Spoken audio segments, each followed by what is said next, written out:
এই রাজু, তুমি এত বড়টা মাছ ডাস্টবিনে ফেলে দিচ্ছ কেন? এই মাছটি আমি অনেক কষ্টে নিয়ে আসলাম বাজার থেকে কিনে, কিন্তু এই মাছটি আমার বউ রান্না করতে পারবে না। হ্যাঁ, বললো কি? তুমি চাইলে এই মাছটি আমি বাসে নিয়ে রান্না করতে পারি, নিয়ে যাও, আমার দাওয়াত থাকলো। আচ্ছা ঠিক আছে, যাই বাসে নিয়ে রান্না করি তাড়াতাড়ি। বন্ধুরা, আল্লাহর সুন্দর নামটির জন্য ভিডিওতে একটা লাইক দিয়ে চ্যানেলটি সাবস্ক্রাইব করে দাও, তাহলে আল্লাহ তাআলা তোমাদের হজ করার তৌফিক দান করবে।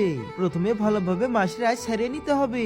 আজ ছাড়িয়ে নেওয়া হয়ে গেলে ভালোভাবে পরিষ্কার পানি দিয়ে ধুয়ে নিতে হবে। এরপর ভালোভাবে গরম কড়াইতে তেলের ভিতরে ভেজে নিতে হবে। ভাজা হয়ে গেলে কড়াই থেকে উঠিয়ে নিতে হবে। এরপর একটা কড়াইতে পুনরায় তেল দিতে হবে। তেলের ভিতরে পেঁয়াজ রসুন সহ বিভিন্ন মশলা দিতে হবে। এরপর কিছু পরিমাণ পানি দিতে হবে। তারপর এগুলো ভালোভাবে একটু জাল দিয়ে নিতে হবে। জাল দিয়ে নেওয়া হয়ে গেলে মাছের উপরে ঝোলগুলো দিয়ে দিতে হবে। এই বউ, তোমার রান্না কি হয়েছে? হ্যাঁ, আমার রান্না হয়েছে। তুমি রাজুকে নিয়ে টেবিলে বসো খেতে। আচ্ছা ঠিক আছে।